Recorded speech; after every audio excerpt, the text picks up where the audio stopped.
Hey guys, I got a pheasant tail nymph here for you today, and it's not a normal pheasant tail. It's going to be a bead head flashback pheasant tail, but notice I got a red bead on there. It's a Lucent Tungsten bead from Montana Fly Company.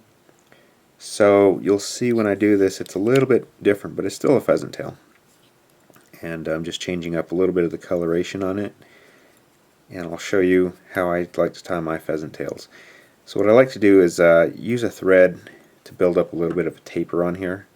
And I'm using 6/0. You can use 8, but I just want to build a little taper into my body there. And then I'm going to use red small wire. This is a size 16. Again, beadhead flashbacks, probably one of my favorite patterns to use when I'm putting it off a dropper or a nymph rig. So what I want to do is build up that taper up front.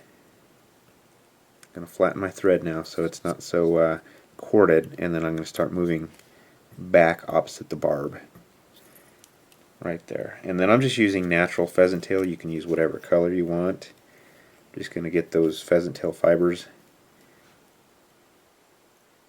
and I'm going to get them off the stem, and I'm going to make sure that the tips are lined up. So I pull it off the stem, tips should be lined up. Okay, just going to lay that in, measure it, and I'm going to tie down with just a couple wraps here, just to get my placement. And as I move forward again, I'm making that taper up to the bead. And I'm just going to wrap over the tie-in point and then start wrapping forward to form my body. And again, you can use whatever color pheasant tail you want to. Now you can also either wrap with the grain as far as the pheasant tail fibers or against it. It doesn't really, it's kind of your personal preference. So I wrap, I guess you can say, clockwise on this. If you want to wrap counterclockwise your rib, you certainly can do that, and that's what I'll do right here.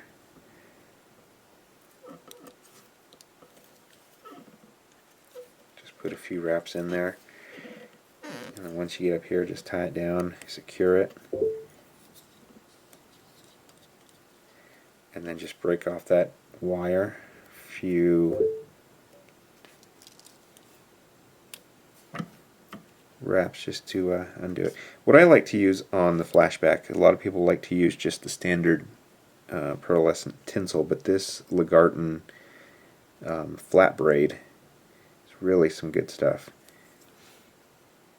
This is what it looks like. This is a mini flat braid. They also make it in micro, and I love this because it, to me, it has a little bit more body and flash to it. So I use this material on all my flashbacks and my Sparkle Wing RS2s.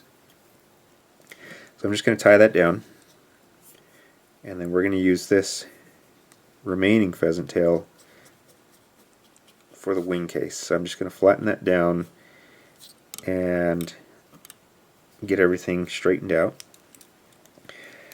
For the pheasant, or for the thorax, you can use whatever you want to use. I like to use the standard peacock, but on this one I'm going to use a bright green. It just gives a little bit more coloration.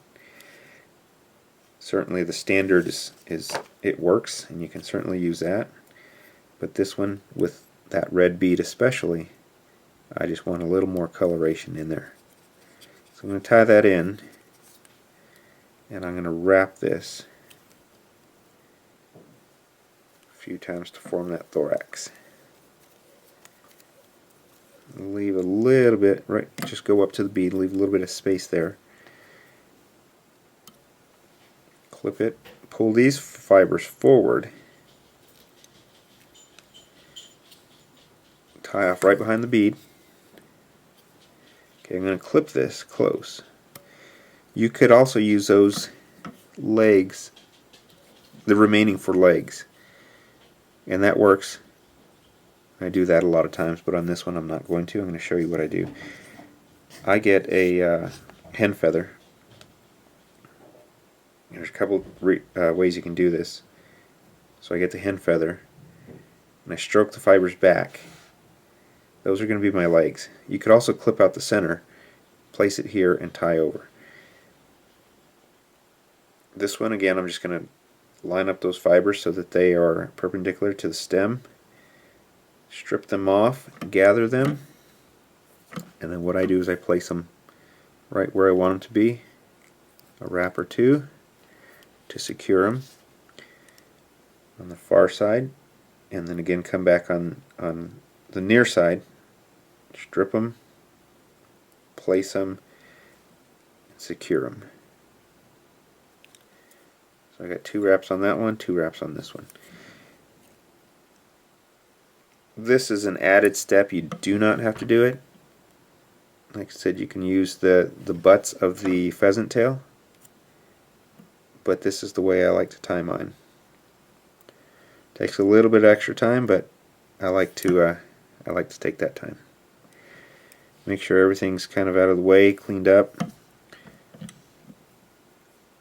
You will have some butts because you can't get super close in there, but with your thread wraps you should be able to clean everything up.